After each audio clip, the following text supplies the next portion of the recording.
Creo que ya estamos en vivo. ¿Cómo están, gente?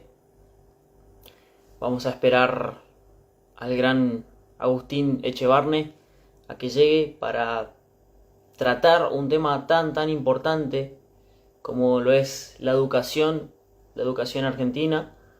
Y más que solo tocar el tema de la problemática de la educación argentina, como puede ser el adoctrinamiento, los chicos que salen de de las escuelas secundarias sin saber temas básicos, también es encontrarle una solución a estos problemas. Por eso es que he invitado a Agustín Echevarne, que es una persona que un referente liberal muy grande, y que entonces voy a estar esperando a que entre.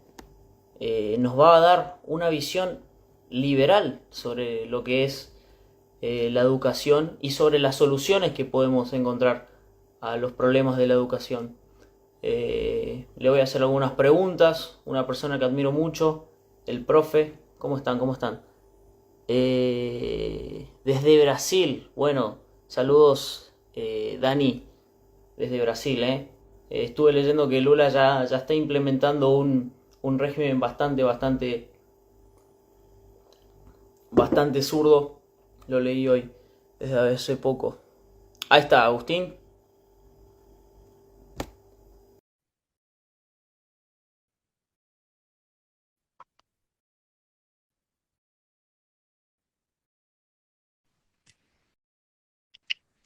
Hola, Hola, buenas. ¿se me escucha? Perfecto, fuerte y claro. Ah, buenísimo, excelente.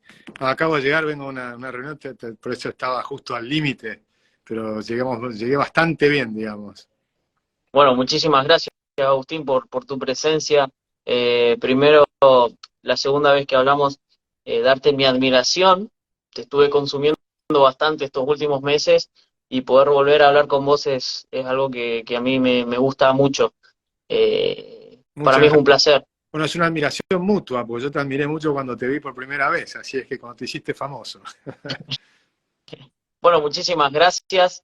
Te cité acá para hablar de un tema que yo lo vivo día a día, que es la educación, un tema que a los chicos que están estudiando y que tienen algo de criterio les preocupa, su formación académica en el momento y a futuro. Sigo en el secundario, este es mi último año, y quiero saber, encontrar las claves, también estuve investigando por mis cuentas, las claves para aplicar un sistema liberal que pueda ayudar a que la Argentina y la educación puedan ser potencia en un momento y que haya esta competencia académica que los liberales tanto profesamos. Entonces, sin tantas vueltas, quiero empezar preguntándote, ¿cómo ves vos, Agustín Echevarne, la educación actual?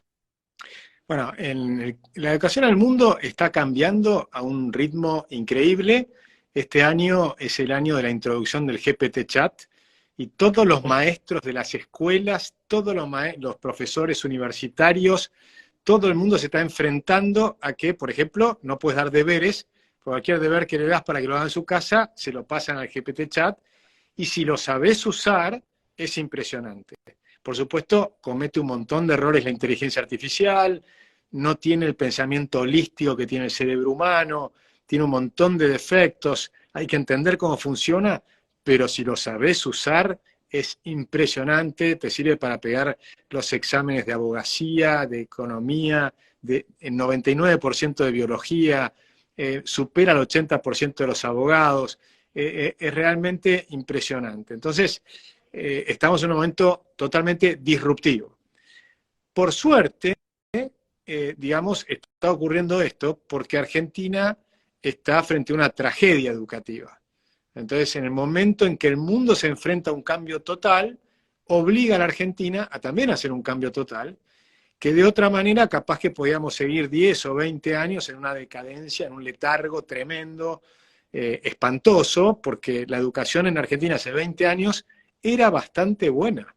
O sea, era el número uno de América Latina, no era el número uno a nivel mundial como tal vez punteábamos los primeros lugares del mundo hace 100 años atrás, pero todavía éramos el número uno de América Latina. Hoy no. Hoy estamos promediando el último tercio de América Latina, y América Latina está en el último 10% del mundo. O sea, estamos hablando de que estamos top 10 mirando desde abajo.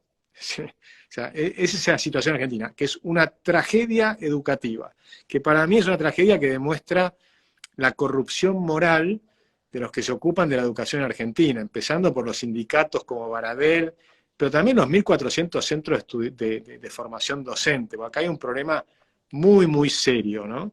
Y creo que sí hay una solución y que tiene mucho que ver con con la libertad, pero la libertad aplicada en tres temas. La libertad aplicada a que el Estado puede, por ejemplo, dar una currícula sugerida, pero no puede dar una currícula obligatoria, ¿sí? Porque ya el mundo cambió.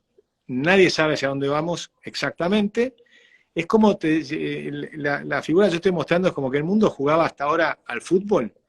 Entonces por ahí tenías un Messi, ahora te cambiaron el deporte, ya no es más fútbol, ahora es polo. Y el polo se juega a caballo. Así que por más que seas Messi, más te vale que entiendas cómo funciona la inteligencia artificial, la globalización, las redes sociales y este nuevo mundo donde estamos, porque si no las habilidades prehistóricas, o sea que para mí las habilidades del siglo XIX ya son como si fueran prehistóricas, no te van a servir para tener una vida plena en el mundo actual.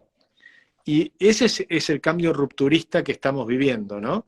Entonces creo que ahí es donde tenemos que empezar a mirar con una mente muy abierta, cómo con ensayo y error, con propuestas distintas, con pensar en las inteligencias múltiples de los seres humanos, con pensar cuáles esas inteligencias múltiples son las más difíciles que puedan ser replicadas por las computadoras y los algoritmos, es decir, que lo que es más específicamente humano, ¿sí?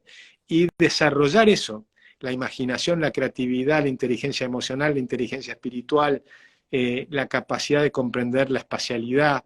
Hay un montón de inteligencias que tienen los seres humanos que son muy difíciles de replicar. La empatía, ¿no?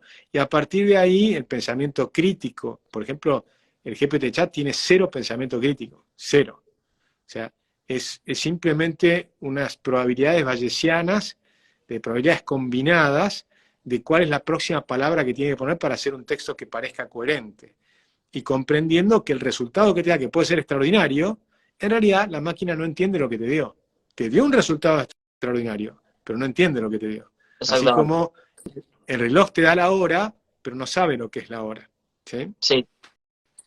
Bueno, me gusta esto que destacás al principio sobre la inteligencia artificial, que es una herramienta que, bueno, hasta yo la he usado, la he llegado a usar, falta de tiempo, esto y lo otro, pum, te da un concepto, vos lo copias, cambias las palabras, es algo que se ve el día a día, lo vivimos nosotros los adolescentes, y me gusta también esto que dijiste de prueba y error, porque hay que primero entender que la educación es un proceso abierto de prueba y error, donde nadie tiene la bola de cristal para decir cuál es la estructura curricular que puede tener un chico. Eso que dicen de, por ejemplo, bueno, vamos a sentarnos a ver qué educación necesitan los argentinos. Yo creo que lo que tendría que haber es una competencia en donde los argentinos decidan qué tipo y qué estilo de educación quieran. Entonces, cabe destacar esa parte y es muy, muy importante esto que resaltás, que las tecnologías van avanzando, las necesidades van avanzando por ejemplo, un chico que hoy estudia programación no va a dejar nunca de estudiar porque siempre las tecnologías van a seguir avanzando y con él su estudio. Entonces, este sistema anticuado y que te pongan una estructura curricular diciendo que esto es lo que necesita el chico promedio argentino, me parece a mí un espanto. Y leí ahí uno que decía, ojalá Agustín Echevarne sea ministro de Educación. Yo Creo que hay que Agustín abolir el Ministerio de Echevarne, Educación. creo que Agustín Echevarne con el Ministerio de Educación le pone una bomba, así como Milei a Banco Central, para proponer un sistema que ya te he escuchado hablar de él, que es el sistema de vouchers. ¿Vos sentís que esta mirada liberal, esto que propuso Milton Friedman en su momento, puede hacer que la educación mejore y que se potencie la competencia? Yo estoy muy a favor de este sistema. Mirá, yo creo que sí, y además creo que está explotando el tema, porque si bien Milton Friedman ya se murió hace años, y esto lo escribió hace 40 años atrás, hoy está más vigente que nunca. Hoy, por ejemplo, 5 estados de los Estados Unidos están poniendo los vouchers. Tenés Suecia, o sea, los países nórdicos, los más avanzados, tienen vouchers. Finlandia no tiene vouchers, pero tiene los otros 2 elementos de libertad que son esenciales. Porque yo te decía que hay que tener como 3 niveles de libertad. Un primer nivel de libertad es el nivel de libertad de los padres de decidir a dónde mandar a sus hijos a la escuela. O sea que el voucher, para los que nos están escuchando y que por ahí no lo conocen, la idea es que el Estado sigue financiando la educación de las personas que no pueden pagar la educación de sus hijos, pero les da un cheque, pero ese cheque no lo puede gastar en vino, sino que solamente lo puede poner una institución educativa, pero sea estatal o privada. Por lo tanto, empieza una competencia, pero sobre todo empieza la multiplicidad de ofertas. Pueden empezar a haber una verdadera igualdad de oportunidades, en el sentido de que vos podés mandar a tus hijos en función de las necesidades, los intereses de cada uno, porque podés tener 3 o 4 hijos que cada uno es diferente, en la misma familia. Ni que hablar que las distintas familias tienen distintos intereses y demás, pero cada persona tiene diferentes intereses y diferentes habilidades que desarrollar. Entonces, lo primero que hay que entender, creo yo, es que no puede haber ningún iluminado que sepa cuál es la mejor forma de educar a todos los argentinos, por ejemplo. Eso no existe.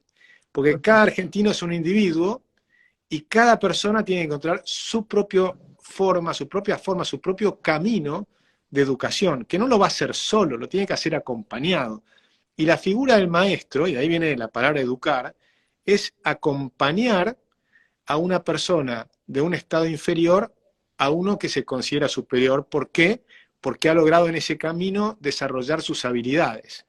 En ese camino de desarrollar las habilidades, el maestro lo acompaña, lo estimula, lo observa, mira su inteligencia emocional, su desarrollo de su carácter, que es las cosas fundamentales, pero el maestro hoy en día no tiene que conocer los contenidos. No tiene que saber de todas las materias, no tiene por qué entender cómo funciona blockchain, cómo funcionan los NTF o cómo funcionan las cosas nuevas que están saliendo todos los días. No puede saber de futurología, no puede haber leído, saber lo que sabe Michio Kaku y que al mismo tiempo poder explicarte lo de Stephen Hawking en física. Es imposible que una persona tenga el conocimiento global.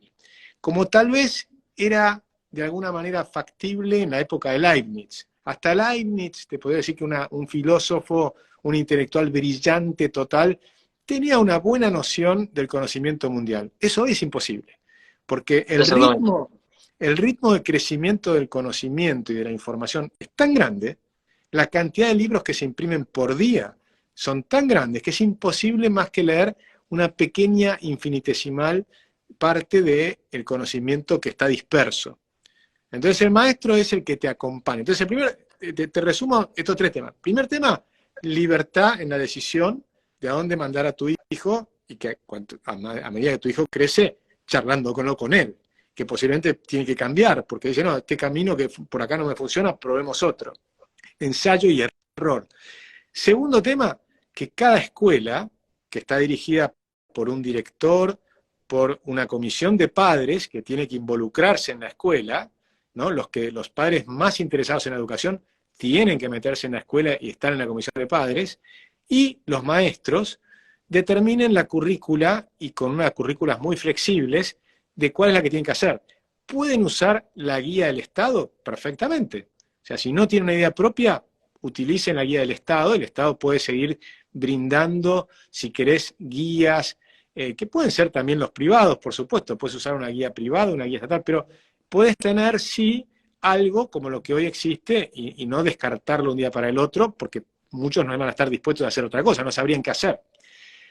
Pero después hay un tercer nivel que es muy importante, que es el nivel donde cada maestro y sus alumnos van decidiendo cada caso particular. Y eso es clave. Cada alumno interviene en su propia educación, interviene en cuál es el camino que quiere seguir, interviene cuáles son los proyectos que quiere hacer, que tal vez no son ya materias como se pensaba en el pasado, sino son tal vez proyectos que involucren varias cosas al mismo tiempo. Un proyecto, por ejemplo, puede ser competir en el Mundial de Robótica. Entonces tenés un grupo de chicos de distintas edades, que no tienen por qué tener la misma edad, que quieran competir en el Mundial de Robótica. Ahora, para competir ahí, el maestro de robótica, que va a ser un chico de 20 años que ganó el año pasado el Mundial, que es un argentino, viste que puede tener, además hacerlo online con un montón de chicos de distintos lugares y demás, y puede hacer compitamos en el próximo Mundial de Robots. Y para eso necesito que algunos estudien robótica, que otros estudien algoritmos, que otros estudien matemáticas, es decir, distintas cosas, y entonces por el incentivo de querer participar vas a estar aprendiendo cosas útiles con un fin específico. Digo, ese por mencionar uno, pero puede haber miles de cosas distintas, puede ser música, puede ser danza, puede ser lo que se te ocurra. Y por eso necesitas porque todos aprendemos por propio interés. Nadie aprende porque te obligan a aprender algo. O sea, o el ritmo de aprendizaje porque te obligan a aprender algo es infinitamente más lento que si querés aprender algo porque te interesa. Exactamente. Lo que destaco yo del sistema, lo que a mí me llamó la atención desde un principio, es algo tan sano y tan lindo como la competencia, donde nosotros los liberales entendemos y sabemos que el capital siempre cae en las manos del más eficiente, y hoy vemos muchas instituciones estatales que brindan educación y son ineficientes y se mantienen ahí solo porque el Estado, por medio del bolsillo del contribuyente, le da la plata a esa institución ineficiente que primero no está educando bien a los chicos, los pocos chicos que van, y segundo, no está educando bien a los chicos, y segundo, está haciendo ineficientemente su trabajo. Entonces, estar manteniendo algo que no está haciendo bien su trabajo, está corrompiendo totalmente. Entonces, el entender de que voluntariamente elijamos dónde queremos ir, a qué institución asistir, sería lo mejor y lo que a mí me gustaría elegir qué materias le dan a mi hijo, por ejemplo, o qué quiero aprender yo. Por ejemplo, un chico, en vez de aprender 4 horas de matemática, puede hacer 4 horas de danza porque es el mejor danzando en ese momento. Entonces, esas cosas son las que a mí en un principio me llamaron la atención del sistema.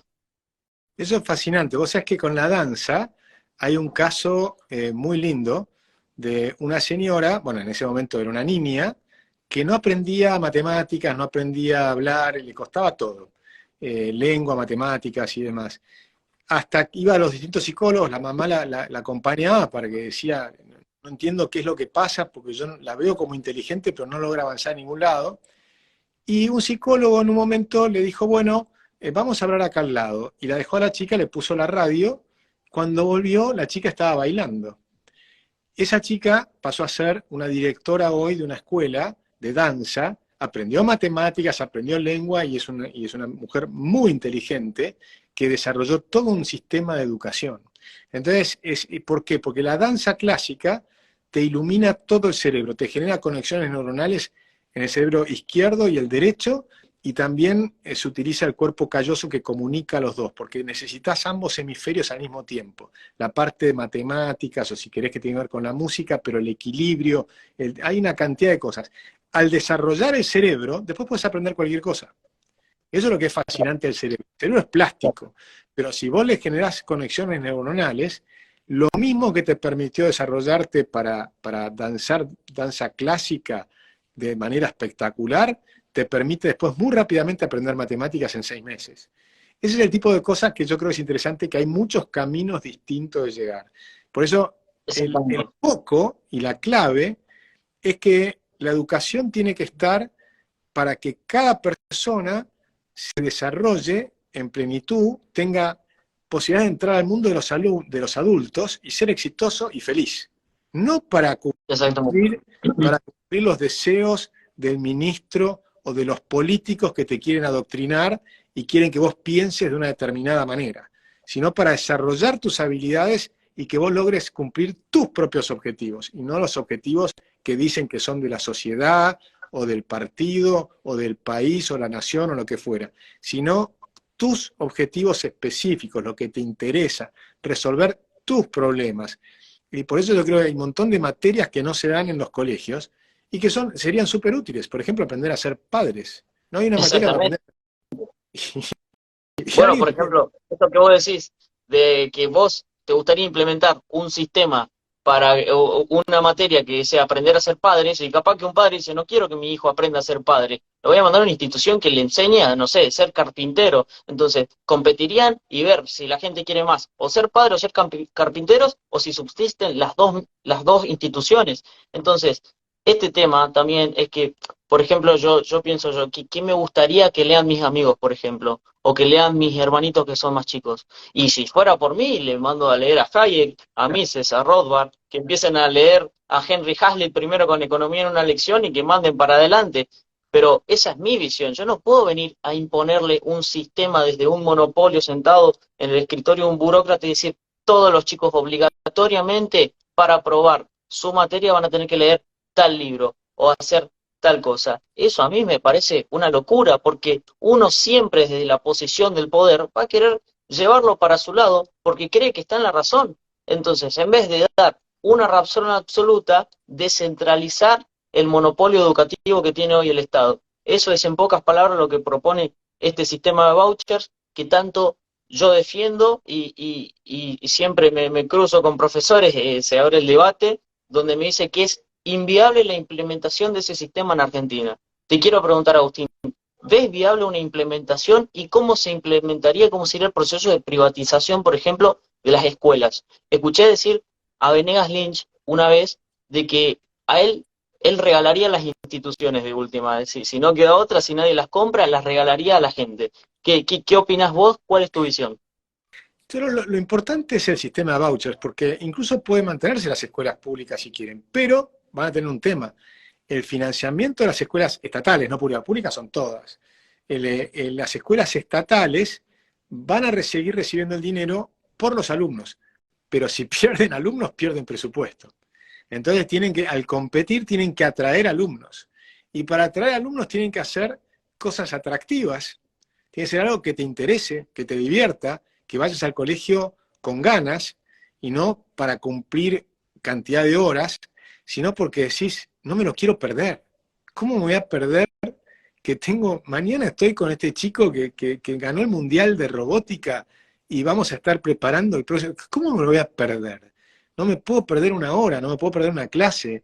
Es decir, que no haya un lugar más atractivo que la escuela. O sea, cuando vos estás en la aventura del conocimiento, que vos ves, tenés el acceso a los maestros, a las personas que además a través de Internet tenés el acceso al mejor maestro del mundo en cualquier tema. Eso es lo que es impresionante. Y suponte que no sabes inglés. Con la tecnología, con Duolingo, podés aprender inglés.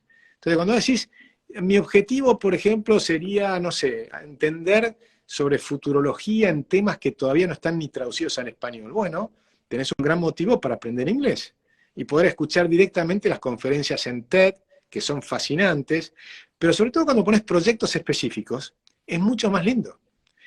¿Cómo aprenden los chicos cuando sos muy, muy chiquito? Jugando, jugando. Y te ponen un objetivo que puede ser jugar al fútbol, patear la pelota. O sea, pero vos pateando la pelota y divirtiéndote. Fíjate que no hay, o sea, no existe eso de que para aprender tenés que aburrirte. O sea, eso no es cierto. Sí es cierto que tenés que forzarte. Por ejemplo, para pegar bien un tiro libre, tenés que patear a la pelotita 1.000 millones de veces, hasta que pegás el tiro libre como Lionel Messi. Y los que son niños prodigios es porque repitieron eso desde que son muy chiquititos. Para tocar el violín bien, tenés que sentarte a tocar el violín horas y horas y horas. Para tocar bien la batería, lo mismo. Cuanto más chicos sos, más rápido aprendes. Eso es otra cosa que es muy linda. Pero yo me pongo a pensar, ¿por qué es que vamos perdiendo esa flexibilidad mental? ¿No será que es porque entraste a la escuela, que es rígida, que te metieron una cantidad de cosas aburridas, que te empezaste a aburrir y entonces tu cerebro se fue anquilosando? ¿Qué pasaría en una escuela que es todo lo contrario, que sea absolutamente estimulante? ¿Se te irían anquilosando las neuronas o seguirías con un cerebro mucho más flexible? Entonces, ojo, porque la escuela del futuro puede que nos permita tener cerebros mucho más flexibles mucho más tiempo. De hecho, está demostrado en neurociencias que un tipo de mi edad, que ya es viejo, yo voy a cumplir 60 este año, todavía podemos aprender. Y que además, para que se te mantenga el cerebro más flexible, tenés que aprender cosas nuevas, que te requieren esfuerzo. Por ejemplo, yo trato de tocar el piano. El piano me cuesta un huevo. pero yo sé que con eso que estoy aprendiendo con las manos, la mano educa la mente. Entonces empezás a tener nuevas conexiones neuronales. O sería aprender un nuevo idioma. Por ejemplo, quiero aprender alemán. Si yo aprendo piano y alemán, Exactamente. yo sé que mi cerebro va a estar, trácate, trácate, trácate, generando nuevas conexiones neuronales. Si además medito, y es otra de las cosas que hay que explorar en este camino de aprendizaje, la meditación, te permite aumentar la mielina. Y la mielina hace que tu cerebro sea más plástico. Entonces, tenemos la gran ventaja del ser humano, que es extraordinario, que podemos cambiar el hardware.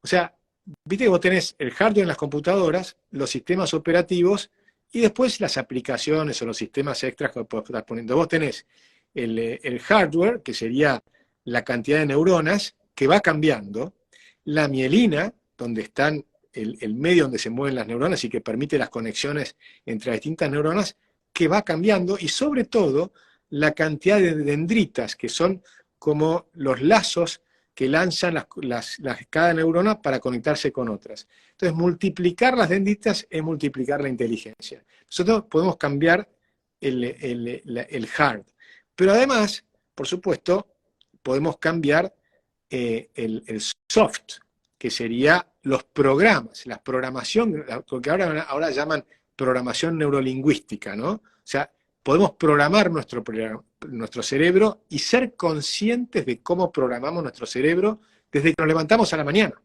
Estas cosas son fascinantes. Lo que hoy se sabe del cerebro es fascinante. Entonces la educación es educar nuestro cerebro. Y educar nuestro Exactamente. cerebro es con miles de cosas distintas, con la música, con las artes, con la danza, con levantarte a la mañana y hacer bien la cama, ¿no? Con cómo, cómo educamos las dopaminas que tenemos en nuestro cerebro, que por ejemplo, vos sabés que comés una galletita y te da dopaminas porque la harina te segrega dopaminas. Ahora, si vos todo el tiempo comés, te vas dopando. Es un cerebro dopado. O sea, que tenés que regularlo, tenés que decir, bueno, me abstengo de algo que me hace sentir bien de corto plazo porque sé que voy a tener una mayor satisfacción de largo. Todo ese proceso es fascinante. Y si lo haces de manera consciente, es todavía más fascinante. Por eso las posibilidades que hay son infinitas. Claro. Bueno, me encanta esto que dijiste de la limitación que le da a los chicos de no poder potenciar todo lo que tienen y toda su capacidad. ¿Por qué? Porque están en una institución que lo que hace es aplanarlos y no dejarlos explotar, como por ejemplo de un lado para la danza, como decíamos, otro chico para la matemática, para la música, para lo que realmente le hace feliz y que no estén ahí sentados en un banco aprendiendo algo que encima de lo que están aprendiendo es totalmente erróneo. Escuché el otro día a mis amigos y a una profesora diciendo algo que era que el Estado somos todos y bueno, me volví loco en ese momento y leí a alguien que decía ahí eh, en los comentarios, eh, ay, se me pasó, justo se me pasó, sí que teníamos que formar mentes críticas. Exactamente, yo gracias a Dios he conocido las ideas por fuera gracias al internet y tengo una mente más crítica, pero el chico que está ahí todo el tiempo sentado y que consume redes sociales las 24 horas del día y se le lava el cerebro desde las redes sociales y también desde la educación, ¿qué futuro tiene? Yo hablo hoy con mis chicos, compañeros de quinto año, y no saben qué estudiar, no saben qué hacer, qué carrera seguir. Conozco chicos que quieren estudiar en ingeniería y no tienen ni idea de matemática o tienen que pagar un año antes un profesor particular privado para poder empezar el proceso de aprender para llegar bien a lo que sería estudiar una ingeniería. Entonces, tenemos una juventud que este Estado lo está adoctrinando y lo está dejando con el cerebro frito. ¿Para qué? Para crear más esclavos de este sistema que vienen a imponer. Entonces, me gusta mucho que hay muchos chicos como yo, de mi parte, que forman un cerebro crítico y una idea crítica y se animan o a plantear ideas nuevas o a reflexionar desde mirando este vivo o hasta investigando por internet o leyendo cosas nuevas y saliendo de esta estructura de este status quo que nos pone hoy el Estado. Totalmente. No, me encanta escucharte porque coincido, pero plenamente, y tenemos una enorme afinidad, porque fíjate, por ejemplo, el GPT Chat. Como el GPT Chat lo que hace es tiene la capacidad increíble de poder leer 1.000 millones de páginas web en un segundo. Entonces, o 1.000 millones de libros en un segundo. Entonces, cuando uno entiende eso es impresionante. Ahora, ¿qué pasa? Garbage in, garbage out. Es decir, si metés basura, sale basura. Entonces, si vos analizás todo lo que son ciencias sociales, lo que va a leer, el 90% es de izquierda. Y por lo tanto, las probabilidades combinadas es que el texto resultante sea de izquierda. Por eso es muy importante desarrollar el pensamiento crítico. Por ejemplo, a mí me divierte mucho debatir con GPT-Chat. Y siempre te termina dando la razón, pero tiene un desbalance total. Entonces, está sesgado. Y entonces yo le digo, pero vos estás sesgado, ¿no? Y le digo, no, yo no estoy sesgado porque estoy programado para estar en el sesgo, Confirmo, ¿no? confirmo lo que decís, porque he entrado el otro día a ChatGPT a que me haga no sé si un trabajo de historia, pero a preguntarle algo de historia, y siempre lo lleva por un lado de surdaje inmundo. ¿Por qué? Porque eso es lo que más se plaga. Vos, o hasta entras le preguntás algo a Google y el primer resultado que te va a tirar es ese. Entonces, es muy, muy acertado lo que decís, coincido totalmente. Entonces es muy divertido debatir con GPT-Chat. Porque vos le podés hacer decir lo que vos necesitas que te diga, pero tenés que saber preguntarle. Entonces, por ejemplo, yo le preguntaba sobre el welfare state, el estado de bienestar. O mejor dicho, le pregunté, la primera pregunta que le hice fue, ¿cuál es el mejor sistema para reducir la pobreza? Que sea mejor aún que el de Chile, porque Chile bajó la pobreza del 40% al 8%, pero dicen que no es un buen sistema. ¿Cuál es mejor? El de los países nórdicos, me dice, porque tiene un welfare state y qué sé yo. Entonces yo le digo, bueno, pero ojo, claro, tenés que tener información previa, pues si solamente lees lo que te dice de ahí, va a ser muy difícil. Por eso es interesante obligar al GPT-Chat a darte distintas campanas. Entonces yo lo que le digo es, bueno, pero vos me decís eso, pero en realidad los países nórdicos bajaron la pobreza cuando eran libres y no tenían welfare state. Ah, tenés razón, porque siempre cuando tenés razón te da la razón. Es verdad, pero el welfare state es muy bueno porque mantuvo baja la pobreza. Entonces, pero yo lo que te pregunté es cuál era el método para bajar la pobreza más rápido. Y vos lo que me estás diciendo es que el welfare state es bueno para mantener baja la pobreza y para ser más equitativos. Pero no es lo que yo te pregunté cuál es el método para reducir la pobreza. Y entonces pero siempre vuelve a decir que de alguna manera el welfare state es bueno. Y después le digo, pero ojo, porque el welfare state puede generar problemas muy negativos psicológicamente, perdiendo el interés en trabajar y de todas las cosas negativas que puede generar el exceso de welfare state. Y también me lo reconocen. Y entonces le puedes preguntar, ¿y qué personas o autores piensan diferente en este tema? ¿Cuál es la visión minoritaria que critica a welfare state? Y ahí van a empezar a aparecer autores. Lo mismo pasaría del otro lado. Si vos estás sos convencido liberal y todo lo que conoces es liberalismo, le podés preguntar, ¿y cuál es el que piensa del otro lado? Y obligar al GPT-Chat a plantear el balance entre dos posturas. Tomás Exactamente. cambio, por supuesto, GPT-Chat es woke. Entonces, va a estar con la visión de que el cambio climático es nefasto, pero le podés preguntar quiénes son los autores en ciencia que piensan diferente a esto. Y te los va a dar. Va a costar que les pregunte, vas a tener que repreguntar, porque no le gusta, pero te los va a terminar dando. Entonces yo les pregunto, ¿cuáles son los premios Nobel que están en desacuerdo con esa postura? Lo primero que me dice, no hay ninguno. Digo, no. Hay premios Qué locura. que están en desacuerdo con esa postura, con esa idea científica. Y entonces me dice, bueno, sí, pero no son climatólogos. Yo no te digo que sean climatólogos, digo premios Nobel. Pueden ser de física, de química, geólogos, y entonces te empieza a dar algunos. Le seguís repreguntando y terminás teniendo una lista de premios Nobel que están en contra de la tesis general o mayoritaria, y yo lo que le digo al GPT-Chat, ojo, porque la ciencia no se gana por mayoría, se gana por argumentos y por datos. Entonces a mí dame los argumentos y los datos. No es un dato, o no me interesa, que me digas que el 95% de los científicos están de acuerdo, porque seguramente el 95% de los científicos estaban en desacuerdo con Einstein, estaban en desacuerdo con las posturas originales no sé, de Heisenberg, de cualquier físico que rompió las ideas de Schrödinger, de todos ellos que no tienen ideas que son intuitivamente que puedes estar de acuerdo. O sea, el mundo estaba convencido que nadie podía, que en la ciencia, Einstein mismo te decía, Dios no juega a los dados. Y Prigogine te digo, no, Dios juega a los dados y en la física subatómica lo que hay es azar. Guápate. Entonces te cambió Sí, todo. Y por supuesto, el 99,9% de los científicos estaban en desacuerdo con Prigogine. Hoy ya no. exactamente. Entonces, Bueno, lo mismo me ha pasado en plantear algún problema económico y me dice, bueno, decime, por ejemplo, ¿en qué país no hay banco central? Yo digo, esa es un argumento totalmente nefasto porque, por ejemplo, si volvemos muchísimos años atrás, no existía un país donde no había esclavización. Y igual y vino un loquito y dijo, che, la esclavización está mal. Y seguro lo salieron a matar, porque así es la evolución humana. Entonces, está muy bueno esto que decís.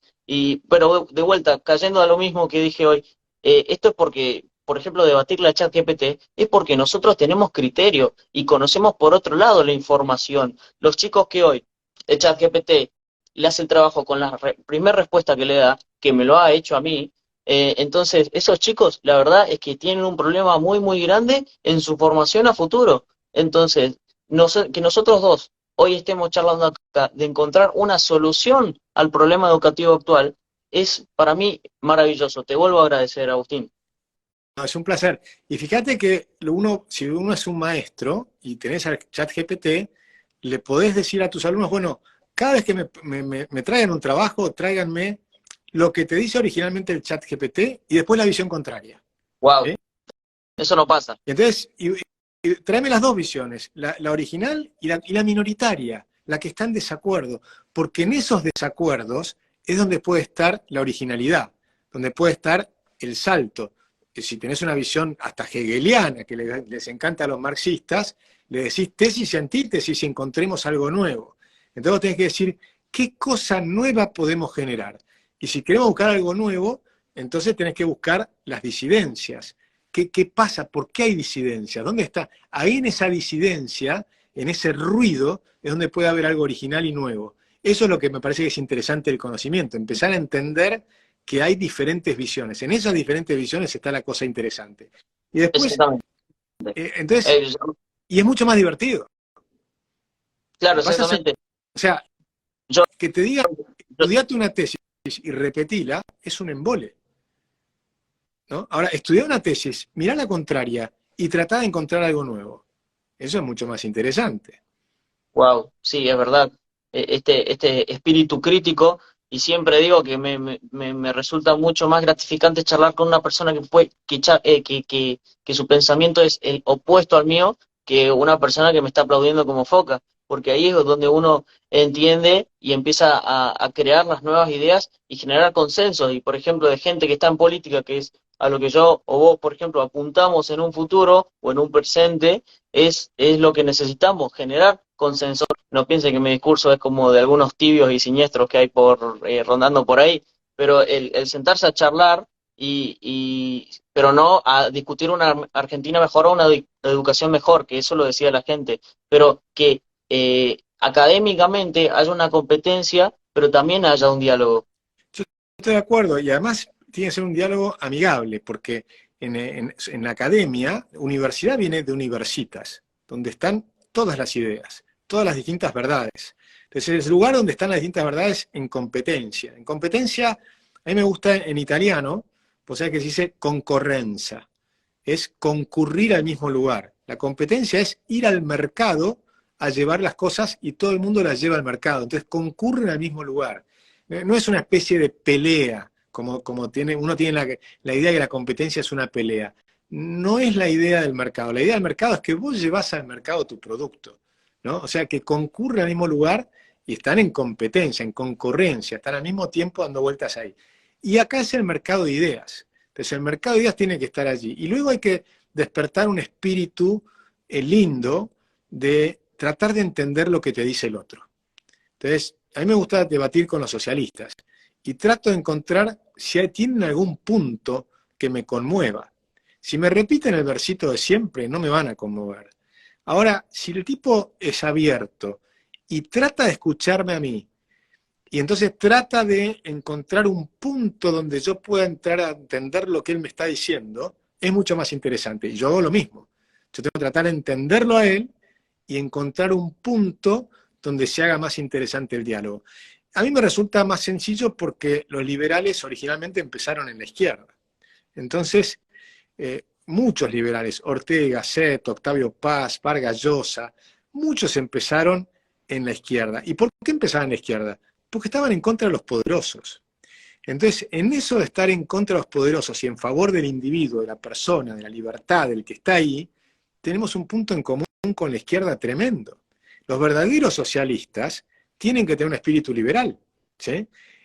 Originalmente. Después está el socialismo burocrático, que los propios socialistas les repugna, los verdaderos socialistas les repugna Stalin, les repugna Lenin, porque no quieren eso, ellos tienen una cosa mucho más utópica y más linda.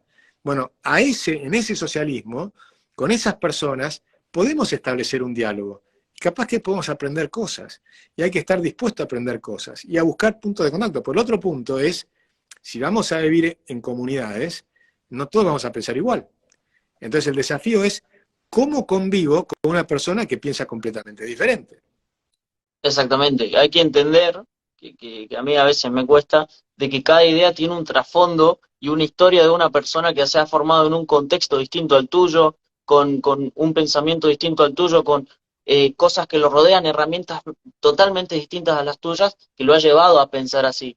A mí eh, tener hoy la idea liberal incrustada acá, me lo ha llevado mi contexto, lo que vivo hoy yo, mi disconformidad con el país, que justo he agarrado en redes sociales hace 3 años atrás a Javier Milei, que me abrió un poco la cabeza, pero hay otra gente que vive otra realidad y que hay que entrarle por un lugar donde nunca le han entrado. Ese es el verdadero desafío liberal. Y cuando un liberal dice, no, todos estos están equivocados y yo tengo la razón, el problema es tuyo por creer que todos están equivocados y vos tenés la razón y vos no poder transmitir de buena manera la razón, o sea, tu verdad. Sí, porque además si decís eso, te estás como autoexcluyendo y estás Exactamente, demostrando la fatal arrogancia de Hayek. Entonces vas a predicar Hayek cayendo en la fatal arrogancia, lo cual sería por lo menos paradójico, ¿no?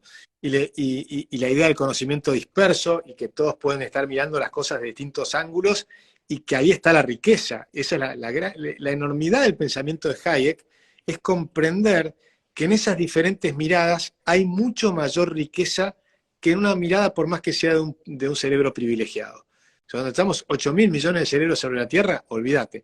Y se pueden crear cosas nuevas. Yo creo que tu generación tiene que pensar soluciones nuevas que te permite la tecnología. Por ejemplo, los países. Los países están conformados geográficamente. Ahora, en Internet desaparecen las fronteras. Entonces, ¿por qué exactamente. países tienen que mantener las fronteras geográficas? ¿Acaso no se podría hacer países por afinidad ideológica, por ejemplo? Entonces, que los socialistas hagan sus países, los liberales hacemos Wow. los, independientemente en qué lugar de la Tierra estás, ¿no? Y podemos comerciar con los socialistas, pero los impuestos nuestros los ponemos los liberales, ¿no? Y que ellos pongan los impuestos, o que las ciudades sean diferentes sistemas. Y después vemos, bueno, ¿qué hacemos en los lugares comunes? Que podrían ser los lugares que compartimos, que pueden ser las calles, pueden ser distintos lugares que tenemos que encontrar soluciones. Pero digamos, se pueden pensar soluciones nuevas. ¿Sí? No hay que quedarse solo con lo que leíste en los libros. A mí me interesa, pensemos soluciones para gente que pensamos diferente y que nos tenemos que llevar bien. Hay un principio que el liberalismo tiene que contagiar al socialismo, que sí me parece que es fundamental, que es que nadie tiene derecho a iniciar la violencia.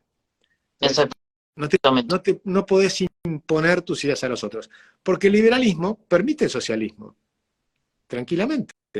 En un país liberal vos podés ser socialista, podés tener una ciudad socialista, podés comprar tierras y hacer la utopía socialista y juntarte con 2.000, 3.000, 15.000 personas A que ver si deciden funciona. exactamente. Y además hay muchos casos que lo practicaron. En Estados Unidos, Robert Owen, por ejemplo, en 1824, millonario galés que hizo su guita en Londres con el tema textil, la industria textil y demás, pero el tipo era socialista utópico.